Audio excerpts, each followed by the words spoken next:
তো এখানে আরেকটা কোয়েশ্চেন আছে, সেটা হলো ইসলাম কিভাবে। আমি যদি বলি যে আলটিমেটলি মুক্তি হলো ইসলামে, তাহলে প্রশ্ন আসবে ইসলাম কিভাবে।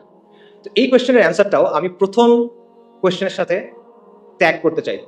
প্রথম কোয়েশ্চেনে আমরা তিনটা বিষয় নিয়ে কথা বলছিলাম: সরকার বদল, সংস্কার আর বিপ্লব। এখন এক এক করে আমাকে বলেন দেখি, সরকার পতনের মাধ্যমে কি ইসলাম আসবে? না, আসা সম্ভব না। একটা সরকার গিয়ে আরেকটা সরকার আসবে, আসলো তো ইসলাম আসবে না। আচ্ছা আমাকে বলেন, সংস্কারের মধ্য দিয়ে আসবে কিনা?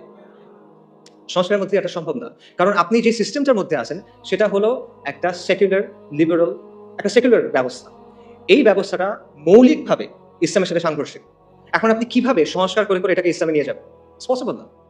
আমি আপনাকে একটা এক্সাম্পল দিই। সংস্কারের সবচেয়ে বহুল ব্যবহৃত পদ্ধতি কি? ডেমোক্রেসি। ডেমোক্রেসি হলো ইনহেরেন্টলি একটা রিফর্মিস্ট অ্যাপ্রোচ, একটা রিফর্মিস্ট মেথড। ডেমোক্রেসি কি করা হয়? একটা ব্যবস্থার মধ্যে মৌলিক বিষয়গুলোর ব্যাপারে আমরা একমত, এর মধ্যে আমরা কিছু পরিবর্তন আনতে চাই, কিছু বিষয়ে মতপার্থক্য আছে, এগুলো আমরা সলভ করতে চাই। এই জায়গায় ডেমোক্রেসি কাজ করে, এবং ডেমোক্রেসি কাজ করে ইনক্রিমেন্টাল বা গ্র্যাজুয়াল চেঞ্জের মাধ্যমে। এখন আপনি আমাকে বলেন, আপনি কিভাবে অ্যাকচুয়ালি এই প্রসেসে সেকুলার রাষ্ট্র থেকে ইসলামী ব্যবস্থায় যাবেন? আমি আপনাদের বাংলাদেশের এক্সাম্পল দিই। বাংলাদেশে যে ইসলামী দলগুলো আছে যারা ডেমোক্রেটিক পদ্ধতিতে অংশগ্রহণ করছে, তাদের সবার ভোট যদি আপনি মেলান কোন একটা নির্বাচনে, 30টার মতো আসন তারা পায় নাই, লেস দেন 30, 300টার মধ্যে লেস দেন 30, লেস দেন 10%। ওকে, আচ্ছা, তার মানে তারা যে এককভাবে ক্ষমতা যাবে এটাও আসলে ফিজিবল না। বাট তর্কের খাতিরে আমি ধরলাম এটা হইল। মনে করেন বাংলাদেশের কোনো একটা ইসলামী দল অথবা সবগুলো ইসলামী দলের কোনো একটা জোট, তার 160টা আসন পেয়ে গেল, ক্ষমতায় গেল, আলহামদুলিল্লাহ, অনেকে বলে ফেলবে ঠিক আছে গেল। তারপর কি হবে? তারপর কিভাবে ইসলাম আনবেন আপনি? আপনি সংবিধান পরিবর্তন করে করে আনবেন? পসিবল না। কি পরিবর্তন করবেন? আপনার সংবিধান আপহেল্ড করতে হবে। এটা শপথ নিয়ে আপনি গেছেন। আপনি যদি বলেন যে ঠিক আছে, সংবিধানের মধ্যে আপনি লিখে দিলেন যে কোরআন সুন্নাহ বিরোধী কোনো আইন করা হবে না, তাহলে হয়ে গেল শরিয়া কায়েম? না, হবে না। এর চেয়ে অনেক সুন্দর সুন্দর কথা পাকিস্তানের সংবিধানে আছে, চমৎকার চমৎকার সব কথাবার্তা আছে, but at the end of the day ওটা স্টিল একটা সেকুলার রাষ্ট্র। কাজে সংস্কারের মাধ্যমে আপনি জিনিসটা করতে পারবেন না। এবং দেখেন, এই যে আমরা যে আলোচনাগুলো শুনতেছি বিপ্লব গণঅভ্যুত্থান নিয়ে, ওখানে কিন্তু এই কথাগুলো আসতেছে যে গণঅভ্যুত্থানের বৈধতা আপনি সংবিধান থেকে পাবেন না। গণঅভ্যুত্থান করতে হলে সংবিধানের বাইরে গিয়ে করতে হবে। কথাগুলো আসতেছে না? নতুন গঠন করতে হলে পুরনো সংবিধান দিয়ে হবে না। তো আপনি যদি এতটুক কাজ সংবিধানের মধ্যে না করতে পারেন, আপনি সেকুলারিজম থেকে ইসলামী ব্যবস্থা যাবেন, সেটা আপনি কেমনি সংবিধানের মধ্যে দিয়ে করবেন, বা কেমনি এই প্রসেসের মধ্যে করবেন? এটা আনরিয়ালিস্টিক, ইট ইজ পসিবল না, ইম্পসিবল। এখানে আরো অনেকগুলো বিষয় আসলে আছে, অত কথা বললাম না, সময় হয়ে যাচ্ছে। দুটো পয়েন্ট বলি। আপনি দেখেন মিশরে, আলজেরিয়াতে ইসলামিস্টরা ক্ষমতায় আসছিল, কিন্তু ডিপ স্টেট তাদের বিরুদ্ধে কু করছে, তাদেরকে সরাই দিচ্ছে।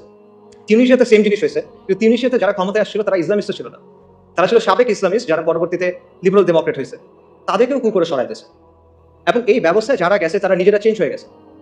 1980-র দশকে অনেকগুলো মুসলিম দেশের ইসলামী মুভমেন্টগুলো অনেক তর্ক বিতর্কের পর একটা সিদ্ধান্ত নিয়েছিল যে ঠিক আছে, আমরা ইসলাম কায়েমের জন্য ডেমোক্রেটিক পদ্ধতি ইউজ করবো। এটার উদ্দেশ্য কি? আমরা ক্ষমতায় যাব, তারপর আমরা ধীরে ধীরে ইসলাম কায়েম করার চেষ্টা করবো। ভালো উদ্দেশ্য। তারপর কি হয়েছে? 40 বছর পর হয়েছে যে আমরা দেখতেছি যে তারা নিজেরা এখন ইসলামী রাষ্ট্রের কথাই বলে। এদের অনেকেই, সবাই না, অনেকেই। এরা এখন কি বলে? এখন তারা বলে কল্যাণ রাষ্ট্রের কথা, ওয়েলফেয়ার স্টেট, প্লুরালিজমের কথা। এরা এখন বলে যে লিবারাল ডেমোক্রেসির কথা। অর্থাৎ তারা সিস্টেমে ঢুকছিল সিস্টেমটা চেঞ্জ করার জন্য, সিস্টেমের জায়গায় আছে, তারা চেঞ্জ হয়ে গেছে। এটা হলো অবস্থা। তো সংস্কারের মধ্য দিয়ে আসলে এইভাবে এই পরিবর্তন সম্ভব না। বাস্তবতা হলো, আপনি যদি সেকুলার ব্যবস্থা থেকে যে ট্রান্সফরমেশনটা প্রয়োজন ইসলামী ব্যবস্থা যাওয়ার জন্য, সেটার জন্য প্রয়োজন বৈপ্লবিক পরিবর্তন এবং রেভলিউশনারি মিনস। এটাই বাস্তবতা।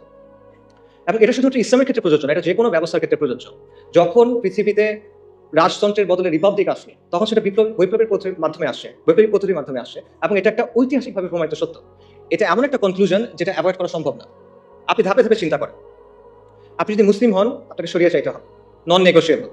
কেউ মুসলিম, সে শরিয়া চায় না, এটা পসিবল না, এটা কুফর। কেউ যদি মনে করে ইসলামের চেয়ে ওই জিনিসটা বেটার, কেউ যদি মনে করে ইসলামের চেয়ে ওই জিনিসটা অগ্রাধিকার পাওয়ার মতো, কেউ যদি মনে করে দুটো সমান, এটা কুফর রাখবে। অর্থাৎ যদি মুসলিম হয় তাকে শরিয়া চাইতে হবে। আর সেকুলার ব্যবস্থা মৌলিকভাবে ইসলামী ব্যবস্থাতে সাংঘর্ষিক, এই দুটা কোএক্সিস্ট করতে পারে না। একটা আরেকটাকে ডমিনেট করার চেষ্টা করবে, সেটা হবে না। আচ্ছা, এবং আমরা দেখতেছি যে সেকুলার ব্যবস্থাকে সংস্কারের মাধ্যমে চেঞ্জ করে করে আপনি আলটিমেটলি ইসলামী ব্যবস্থায় যেতে পারতেছেন না। তাহলে অপশন কি বাকি থাকে আপনার? বৈপ্লবিক পরিবর্তন ছাড়া আপনার আর কোনো অপশন বাকি থাকে না। কিন্তু বৈপ্লবিক পরিবর্তন নিয়েও আসলে আমাদের মধ্যে অনেক ভুল ধারণা আছে। বাস্তবতা হলো যে আমাদের চিন্তাভাবনাগুলো আসলে বেশিরভাগ সময় খুব রেটরিক ভিত্তিক। আমরা ঢালাও কথাবার্তা বলি, আমরা অনেক আবেগী কথাবার্তা বলি, আমরা অনেক জজবার কথা বলি, কিন্তু আমরা দলিল, আদিল্লা, রিয়ালিটির অ্যানালিসিস, লজিক এগুলোর দিকে তাকাই। আমরা অনেক সময় চিন্তা করি যে বিপ্লব মনে হয় একটা ওভারনাইট ব্যাপার, রাতারাতি হয়ে যাবে। অথবা আমরা মনে করি যে আমি যা করতেছি করতে থাকবো, একদিন ডাক দিবে কেউ একজন, বিপ্লব হয়ে যাবে। ব্যাপারগুলো এরকম না আসলে। এখানে কিছু ম্যাটেরিয়াল কন্ডিশনস আছে, অথবা আপনি বলতে পারেন যে এখানে কিছু আসবাবে দুনিয়ার কিছু শর্ত আছে যেটা আপনার পূরণ করতে হবে, সেটা পূরণ না করলে আপনি এটা পারবেন না। একটা এক্সাম্পল দেয়, পানি কখন ফুটে? পানির বয়লিং পয়েন্ট কত? 100°C। এটা কি মুমিনের জন্য একরকম, কাফেরের জন্য আরেক রকম? না, এটা সবার জন্য সেম। কেন সেম? আল্লাহ দুনিয়ার নিজাম আল্লাহ ঠিক করে দিচ্ছেন এখানে, সবার জন্য এটা সেম। তো সমাজ এবং রাষ্ট্রের মধ্যেও এরকম কিছু ম্যাটেরিয়াল কন্ডিশনস আছে যেটা আপনার পূরণ করতে হবে। এই জিনিসটা আপনি আবেগ বা জজবা দিয়ে, আমরা হকের উপর আছি, জাস্ট এই বিষয়টা দিয়ে আপনি বাইপাস করতে পারবেন না। এই রিকোয়ারমেন্ট আপনাকে ফুলফিল করে আসতে হবে। হ্যাঁ, এমন হইতে পারে যে কাফেরদের জন্য যে রিকোয়ারমেন্ট, সেখানে আমাদের কিছু অ্যাডিশনাল রিকোয়ারমেন্ট থাকতে পারে। যেমন আমাদের ইমানি, আমলি, শারঈ, আকাইদি কিছু রিকোয়ারমেন্টস থাকবে যেটা একটা কমিউনিস্টের থাকবে না। কিন্তু ম্যাটেরিয়াল রিকোয়ারমেন্ট সেম, এটা আপনার লাগবে। তো এটা বাইপাস করে আপনি আসলে বৈপ্লবিক পরিবর্তনের দিকে যেতে পারবেন। এটা না করে আপনি যদি শুধু বলেন যে আমার ইমান আছে, আমার অনেক জজবা আছে, আমরা তো হকের উপর আছি, এভাবে আর হবে না। এটা তাওয়াক্কুলের ভুল বুঝ। বাস্তবতা হলো বৈপ্লবিক পরিবর্তন একটা লম্বা, জটিল, রুক্ষ প্রক্রিয়া, কঠিন একটা প্রক্রিয়া। এর মধ্যে নানা ধরনের জটিলতা আছে এবং এটার মধ্যে মাল্টি স্টেজ আছে, মানে মাল্টিপল স্টেজেস আছে, একাধিক স্টেজ আছে। ব্যাপারটা এভাবে চিন্তা করেন, মনে করেন আপনি কালকে আম খাইতে চান, আপনি আজকে গাছ লাগালেন, এটা হবে? হবে না। আপনি কালকে আম খাইতে চান, আপনি আজকে গাছ লাগালেন, হবে না। কালকে তো ফল আসবে না। একটা লম্বা প্রসেসের মধ্যে দিয়ে যাওয়ার পর ফল আসবে। তো আপনি ওভারনাইট এটা চাইতে পারেন না যে আমি আজকে গাছ লাগাবো, কালকে ফল আসবে, হয় না। আচ্ছা, আরেকটা জিনিস চিন্তা করেন, মনে করেন আপনার প্রতিবেশী, তার বাসায় জামের গাছ আছে এবং তার বাসার গাছে জাম ধরছে, সে জাম পারতেছে। কারণ আপনি তার কাছে গিয়ে বললেন আমাকে আমসত্ব বানিয়ে দাও, আমাকে আমের শরবত বানিয়ে দাও, ম্যাঙ্গো স্মুদি দাও। এটা হয়? ইট ডাজন্ট ওয়ার্ক লাইক দ্যাট। যে বীজ বুনছে ফসল তার, যেই বীজ বোনা হয়েছে ওটাই আসবে। আম গাছে তো জাম হবে না। একটা সেকুলার আন্দোলন হয়েছে, সেকুলারদের নেতৃত্বে একটা আন্দোলন হয়েছে, অথবা একটা ইস্যু ভিত্তিক আন্দোলন হয়েছে, আন্দোলন শেষ হয়ে গেছে, এখন আপনি তার কাছে গিয়ে বললেন যে আমাকে খিলাফা দাও, শরিয়া দাও। It doesn't work like that. সে কেন আপনাকে দিবে? আপনি কে? তার কষ্টের পরিশ্রম সে আপনাকে কেন দিবে? আর সে যদি দেয়, ধরেন সে দিল, সে যেটা দিবে ওটাকে ওই জিনিস যেটা আপনি চাচ্ছেন না, সেটা জাম, আপনি আম চাচ্ছেন, রাইট? সেটা আসলে হয় না। সো এই বিষয়গুলো আমাদের বোঝা দরকার। তাহলে করণীয় আসলে কি? আমি এখানে আবার এক্সাম্পলে ফেরত চাই। একজন ভালো কৃষক কি করে? একজন ভালো কৃষক প্রথমে জমিটাকে তৈরি করে, আগাছাগুলো দূর করে, লাঙল দেয়, তারপর সে বীজ বুনে, তারপর সে আস্তে আস্তে এটাকে বড় করে, সার দেয়, পানি দেয়, কীটনাশক দেয়, তারপরে ফল আসবে কিনা এটা নিশ্চিত না। কিন্তু নানা কারণে ফল না আসতে পারে, পোকায় খেয়ে ফেলতে পারে, মরক ধরতে পারে, অনেক কিছু হতে পারে। এখানে একটা মানে একাধিক স্টেজ আছে। এই রেভলিউশনারি চেঞ্জের ক্ষেত্রে এই ব্যাপারটা আছে, এখানে একাধিক স্টেজ আছে। এবং এর মধ্যে প্রথম স্টেজ যেটা লাঙল দেওয়ার যে স্টেজ, সেটা হলো একটা প্রজন্ম তৈরি করা, সমাজের মধ্যে শরিয়ার পিপাসা তৈরি করা, সমাজের কাছে এটাকে একটা ভায়াবল অপশন হিসেবে নিয়ে আসা। এবং এটা 2-5 বছরের কাজ না, এটা একটা ডেকেডস লং প্রজেক্ট। এটা আপনি বাইপাস করতে পারবেন না। এবং এটা কিন্তু একটা স্টেজ, এরপরে আরো স্টেজ আছে। আপনি লাঙল দিচ্ছেন শুধু, এরপর বীজ বুনতে হবে, গাছটা আস্তে আস্তে বড় করতে হবে, সার দিতে হবে, এটসেট্রা এটসেট্রা। তো এটা একটা মাল্টি স্টেজ প্রসেস এবং এটা লং টার্ম প্রসেস। এই বিষয়টা আমাদের বোঝা দরকার। এটা রাতারাতি অর্জন করার কিছু না। এবং কেবল জজবা দিয়ে, কেউ রেটরিক দিয়ে, জেনেরিক কিছু কথা বলে, গরম গরম স্লোগান দিয়ে বা ভক্তি দিয়ে আমি অমুককে অনুসরণ করি, উনি বলছেন তারা এটা ঠিক, এভাবে এই জিনিসটা হবে না। দুনিয়া এভাবে চলে না।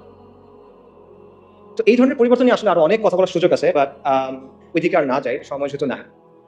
আমি যেটা বলবো সেটা হলো যে আপনি সংস্কারের পথ বেছে নেবেন না বৈপ্লবিক পরিবর্তনের পথ, এটা আপনার ডিসিশন, এটা আমি আপনাকে বলে দিব না। আমি শুধু আপনাকে এইটুকু বলবো যে ডিসিশনটা ভেবে চিন্তে নেয়, বুঝে শুনে নেয়, এবং সৎ হন নিজের সাথে এবং অন্যের সাথেও সৎ হন।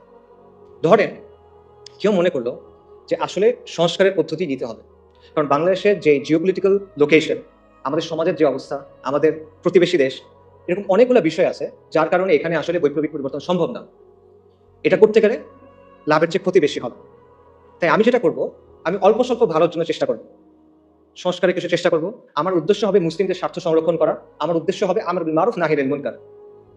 ঠিক আছে, এটা একটা ভায়াবল পজিশন হয়তো হতে পারে। আপনি এই পজিশন যদি নেন, তাহলে আপনার দায়িত্ব হলো নিজের কাছে স্বীকার করা এবং মানুষের কাছে বলা যে এটা আমার পদ্ধতি, এই পদ্ধতিতে ইসলাম আসবে না, এটা আপনার বলতে হবে। আপনি সংস্কারের পদ্ধতি নেবেন কিন্তু আপনি বলবেন যে আমি বিপ্লব করতেছি, এটা হলে হবে না। আপনি এমন কোনো প্রতিশ্রুতি দিবেন না যেটা আপনি ডেলিভার করতে পারবেন না। Don't promise something that you can deliver, right? এটা ধোঁকাবাজি, পিওর ধোঁকাবাজি। এই জিনিসটা করে দেন। আপনি বলেন যে না আমি পারবো, আমি এতটুকু জানি ভাই, আমি এতটুকু করছি, আই ক্যান রেসপেক্ট দ্যাট, কিন্তু যেটা নাই ওটা বলে লাভ নেই। একইভাবে আপনি যদি বৈপ্লবিক পথ নেন, তাহলে রেটোরিক্যাল আলাপ, ভক্তির আলাপ, এই জিনিসপত্রগুলো ছেড়ে দিয়ে আপনি প্র্যাকটিক্যাল রিয়েলিস্টিক আলাপে আসেন। আপনি ম্যাটেরিয়াল কন্ডিশনগুলো নিয়ে চিন্তা করেন, ঠিক আছে? এবং এইসব চিন্তা বাদ দেন যে মনে করেন হঠাৎ কোনো একটা ঘটনা ঘটবে, হঠাৎ ডাক আসবে আর আমরা সবাই রাস্তায় নেমে যাবো, ইনকিলাব ইনকিলাব, ইন্তিফাদা ইন্তিফাদা। না, এটা লম্বা প্রসেস, যেটা আমি আগে বলতেছিলাম। কাজে মোট কথা হলো যে সংস্কার বা বিপ্লব আপনি যেই পথে নেন, it's your choice, no problem. বা বুঝে শুনে নেন, নিজের অবস্থানের ব্যাপারে সৎ হন, ধোকাবাজি করেন না, মানুষের সাথে না, নিজের সাথে না, তরুণদের সাথে না। এটা অনেক বড় একটা দায়। এই দায় নিয়ে আপনি আলোচনায় দাঁড়াতে চান না আসলে। আচ্ছা, একটা কথা দিয়ে শেষ করি, সেটা হলো যেটাই আপনি পছন্দ করেন, সংস্কার অথবা বিপ্লব, দুটা ক্ষেত্রে আপনার আসলে একটা কাজ করতে হবে। যদি আপনি চান আগামীর বাংলাদেশে ইসলাম শক্তিশালী হোক, তাহলে আপনি যে তরিকায় নেন আপনার একটা কাজ করতেই হবে, এটা না করলে হবে না। সে কাজটা কি? এটাও একটা প্রশ্ন দিয়ে বলি, আমাদের সমাজের সেন্ট্রাল কনফ্লিক্ট কি? আমাদের সমাজের প্রধান দ্বন্দ্ব কি? প্রধান দ্বন্দ্ব কি আমি বোঝাই। মনে করেন রাসূলুল্লাহ সাল্লাল্লাহু আলাইহি সাল্লাম যখন নবুয়ত পাইলেন, তখন পৃথিবীতে কিন্তু অনেক ঘটনা ঘটতেছিল। রোমান আর পার্সিয়ানদের মধ্যে যুদ্ধ চলতেছিল, ব্যাপক যুদ্ধ, অনেক বছর ধরে। আরবে বিভিন্ন রাজাদের মধ্যে যুদ্ধ চলতেছিল। জাজিরাতে কুরাইশদের বিভিন্ন গোত্রের মধ্যে রেষারেষি চলতেছিল, আমরা জানি, বনু উমাইয়া, বনু হাশম, নানা কাহিনী। আফ্রিকাতে অনেক সাম্রাজ্য ছিল, তাদের মধ্যে যুদ্ধ চলতেছিল। এই সময়ের মাঝখানে আপনি যদি ওই সময়ের একটা পেপার পাইতেন, মনে করেন ওইখানে আসলে রাসূলুল্লাহ সাল্লাল্লাহু আলাইহি ওয়াসাল্লামের নিউজটা যখন নবুয়ত পাইছেন, এটা কোথায় আসতো? মনে করেন 8 নাম্বার পেজে ছোট্ট একটা ইঞ্চি করে একটা খবর আসতো, তাই না? কিছু না আসলে মনে করতে মানুষ, but at the end of the day এটাই ছিল মূল ঘটনা। যদি আমরা পৃথিবীর একটা হিস্ট্রি লিখি, রাসূলুল্লাহ সাল্লাল্লাহু আলাইহি ওয়াসাল্লাম হলেন বা আম্বিয়া কেরাম হলেন মূল ক্যারেক্টার, এবং তাদের সাথে যেগুলো ঘটতেছে এগুলো হলো মূল স্টোরি লাইন, বাকি সবকিছু হলো সাইড ক্যারেক্টার, সাইড কোয়েস্ট, পার্শ্ব চরিত্র, রাইট? তার মানে ওই সময় পৃথিবীতে মূল কনফ্লিক্ট কোনটা ছিল? ঈমান বনাম শিরক, তাওহীদ বনাম শিরক, ঈমান বনাম কুফর, দ্যাটস ইট। সিমিলারলি আপনার চিন্তা করতে হবে যে আমাদের সমাজে মূল কনফ্লিক্ট কোনটা। কারণ আপনি যখন মূল কনফ্লিক্টে ফোকাস করবেন, তখন আপনি একটা সমাজকে একটা পরিণতির দিকে নিতে পারবেন, বলি পারবেন? তা আমাদের সমাজে সেন্ট্রাল কনফ্লিক্ট কোনটা? আমরা অনেক কথাবার্তা বলি, আগে বলা হয়তো আওয়ামী লীগ বনাম বিএনপি, ভারত বনাম আমেরিকা বা ভারত বনাম চায়না, শাহবাগ বনাম অ্যান্টাই শাহবাগ, ফ্যাসিজম বনাম অ্যান্টাই ফ্যাসিজম, অনেক কথা বলা হয়। But at the end of the day এগুলো কোনোটাই আমাদের সমাজের সেন্ট্রাল কনফ্লিক্ট না। এগুলো যদি সলভ হয়ে যায়, তাও আপনি বুঝাই পাচ্ছেন না, মুক্তি পাচ্ছেন না, যেটার কথা আমরা বললাম। মনে করেন প্রো ইন্ডিয়া গভর্নমেন্ট চলে গিয়ে একটা প্রো আমেরিকান গভর্নমেন্ট আসলো, সমাধান হয়েছে? মনে করেন ফ্যাসিস্ট গভর্নমেন্ট চলে গিয়ে একটা অ্যান্টাই ফ্যাসিস্ট গভর্নমেন্ট আসলো, সমাধান হয়েছে? মনে করেন কালকে থেকে শাহবাগ নাই বাংলাদেশে, সমাধান হবে? পাকিস্তানে তো শাহবাগ নাই, পাকিস্তানে তো শান্তি নিকেতনই এই সেকুলাররা নাই, কিন্তু সেখানে তো লিবারেল সেকুলার এই সমাজটা নিয়ন্ত্রণ করে। বাংলাদেশের আগে পাকিস্তানে ট্রান্সজেন্ডার আইন পাস হয়ে গেছে, কিভাবে? সেখানে তো শাহবাগই নাই। সো শাহবাগি ব্যানিশ করে দেন, আপনার সমস্যার সমাধান হচ্ছে না। সমাধান হলো মূল কনফ্লিক্টের জায়গাটা, এবং মূল কনফ্লিক্টটা হলো ইসলাম বনাম সেকুলারিজমের দ্বন্দ্ব, আল্লাহর আইন বনাম গায়রুল্লাহর আইনের দ্বন্দ্ব, আল্লাহর শরিয়া বনাম মানুষের শরিয়ার দ্বন্দ্ব, ইসলাম বনাম মানুষের বানানো তন্ত্রমন্ত্রের দ্বন্দ্ব। এটাই হলো মূল কনফ্লিক্ট। আল্লাহ আযza ওয়া জাল্লা কোরআনে কি বলছেন? সব আম্বিয়া কিরামকে কোন দাওয়াত দিয়ে পাঠানো হয়েছে, নবী রাসূলকে কোন দাওয়াত দিয়ে পাঠানো হয়েছে? আল্লাহ আযza ওয়া জাল্লা বলেছে, ওয়ালাকাদ বা'আসনা ফি কুল্লি উম্মাতির রাসূলান আন ইবুদুল্লাহা ওয়াজতানিবুত তাগুত। আমি প্রত্যেক উম্মার কাছে রাসূল প্রেরণ করছি এই মর্মে যে তোমরা আল্লাহর ইবাদত করো, তাগুতকে বর্জন করো। কুফর বিত তাগুত ওয়া ঈমান বিল্লাহ। এখন আপনি আমাকে বলেন, যদি আপনি আল্লাহর উপর বিশ্বাস আনেন, তাহলে আপনি আল্লাহর আইনকে বাদ দিতে পারবেন? পসিবল? পসিবল না। আপনি যদি আল্লাহর উপর বিশ্বাস আনেন, আপনি গায়রুল্লাহর আইন মেনে দিতে পারবেন? পসিবল না।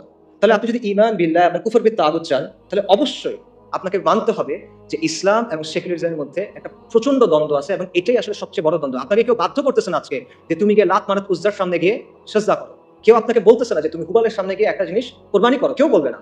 কিন্তু সে কি বলবে? আল্লাহর আইন ছাড়ো, গায়রুল্লাহর আইন ধরো, সেটা আপনাকে বলবে। সো এইটাই হলো সেন্ট্রাল কনফ্লিক্ট, এবং এই বিষয়টাকে আমাদের দাওয়ার মূল ভিত্তি বানাইতে হবে, এবং আমাদেরকে এটা সমাজের মূল প্রশ্নে পরিণত করতে হবে, যেটা আমরা পারি নাই। এখানে আমরা স্পেকটাকুলারলি ফেল করছি।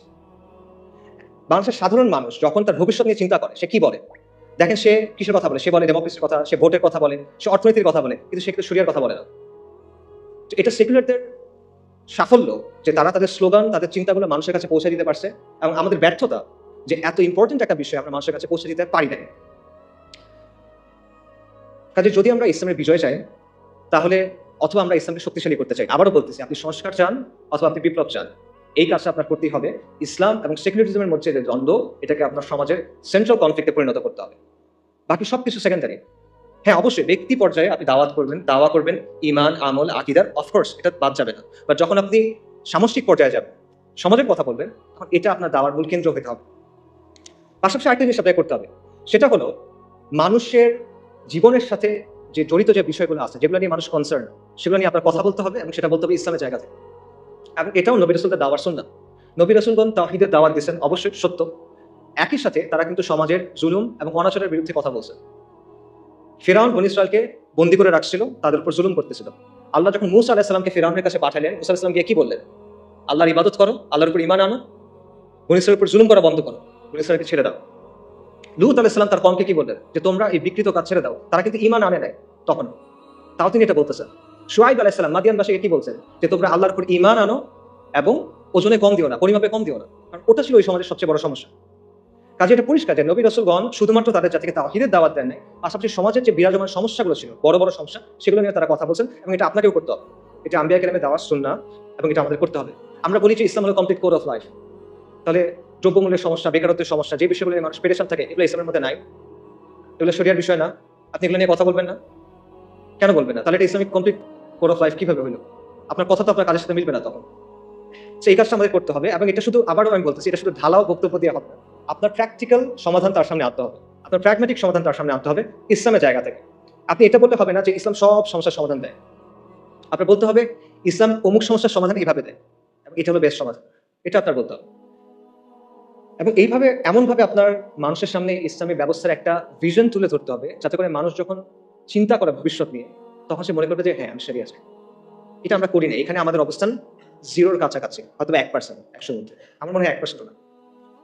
সামারি করি, আপনার উদ্দেশ্য সংস্কার হোক অথবা বিপ্লব। যদি আপনি আগামীর বাংলাদেশে ইসলামকে শক্তিশালী করতে চান, আপনার দুটা কাজ করতেই হবে। প্রথম কাজটা হলো ইসলাম ও সেকুলারিজমের যে দ্বন্দ্ব, এটা সমাজের মূল দ্বন্দ্বে পরিণত করতে হবে। এটাকে দ্বন্দ্ব হিসেবে চিহ্নিত করতে হবে, এটাকে দাওয়ার মূল কেন্দ্রবিন্দু বানাতে হবে এবং এটাকে সমাজের মূল প্রশ্নে পরিণত করতে হবে। কার্যকরীভাবে মানুষের কাছে সেটা আপনার পৌঁছায় দিতে হবে এবং শুধুমাত্র সমালোচনার মাধ্যমে না, গঠনমূলক আলোচনার মাধ্যমে। শুধু সমস্যা নিয়ে কথা বললে হবে না, সমাধানের কথা বলতে হবে এবং শরিয়াকে একটা ভায়াবল অপশন হিসেবে আপনি প্রেজেন্ট করতে হবে। দ্বিতীয়ত, সমাজের মধ্যে যে জুলুম আছে, যে অনাচার আছে, যে বিষয়গুলো নিয়ে মানুষ কনসার্ন, সেগুলো নিয়ে আপনার ইসলামের বেসিসে তার পাশে গিয়ে দাঁড়াইতে হবে, তার সাথে কথা বলতে হবে এবং এই দুইয়ের সংমিশ্রণে আপনি সামাজিক শক্তি অর্জন করতে পারবেন। এবং এই জন্য আমাদের আসলে অনেক নতুন নতুন উদ্যোগ নিতে হবে এবং আমাদের we have to think outside the box. আমাদের দেশে আলহামদুলিল্লাহ অনেক দিনই কাজ হয় এবং এগুলো খুবই প্রয়োজনীয়, এগুলো চলো, কিন্তু আপনার এখানে একটা শূন্যস্থান আছে, এটা বুঝতে হবে। এই শূন্যস্থান পূরণ করার চেষ্টা করতে হবে এবং এই জন্য অনেক ইনিশিয়েটিভ দরকার, এই জন্য প্রচন্ড ডেডিকেটেড ভাবে কাজ করার মানুষ দরকার, পাগল হয়ে কাজ করবে এমন মানুষ দরকার। You have to be relentless, you have to be tireless and you have to be proactive. আর কোনো অপশন নাই এসব। এবং এটার অংশ হিসেবে কিছু কিছু উদ্যোগ নেওয়া হচ্ছে। একটা উদ্যোগের কথা আপনারা হয়তো জানেন, একটা লিফলেট আপনারা পাইছেন, ইসলামিক সোশ্যাল অ্যাক্টিভিস্ট নেটওয়ার্ক। ইনশাআল্লাহ এটার ব্যাপারে আপনারা এরপরে আরো জানবেন এবং আমরা আশা করবো যে আপনারা এটার সাথে থাকবেন, সামিল থাকবেন, এটাকে সাপোর্ট করবেন। এর পাশাপাশিও আসলে আরো অনেক ধরনের উদ্যোগ দরকার এবং এখানে অনেক যোগ্য মানুষ আছেন, জ্ঞানীগুণী মানুষ আছেন। আমি বলবো আপনারা সবাই এই বিষয়গুলো চিন্তা করেন, আপনার কাজ করতে হবে। কাজ করার সময় এখন, এরপরে এটা আপনি পাবেন না। If not now then when. এখন যদি কাজ না করেন কখন করবেন? যদি আপনি না করেন তাহলে কে করবে? আমার কথা এতক্ষণ শোনার জন্য সবাইকে ধন্যবাদ। আমি স্পেসিফিক্যালি সিয়ানকে এবং রফিক ভাইকে ধন্যবাদ জানাবো অ্যারেঞ্জ করার জন্য। আর জুলাই আন্দোলনের সময় এবং এই বন্যার সময় আমাদের যারা মারা গেছেন, আমরা তাদের সবার রুহের মাগফিরাত কামনা করি। ওয়া আখিরু দাওয়ানা আলহামদুলিল্লাহি রাব্বিল আলামিন। আসসালামু আলাইকুম ওয়া রাহমাতুল্লাহি ওয়া বারাকাতুহু।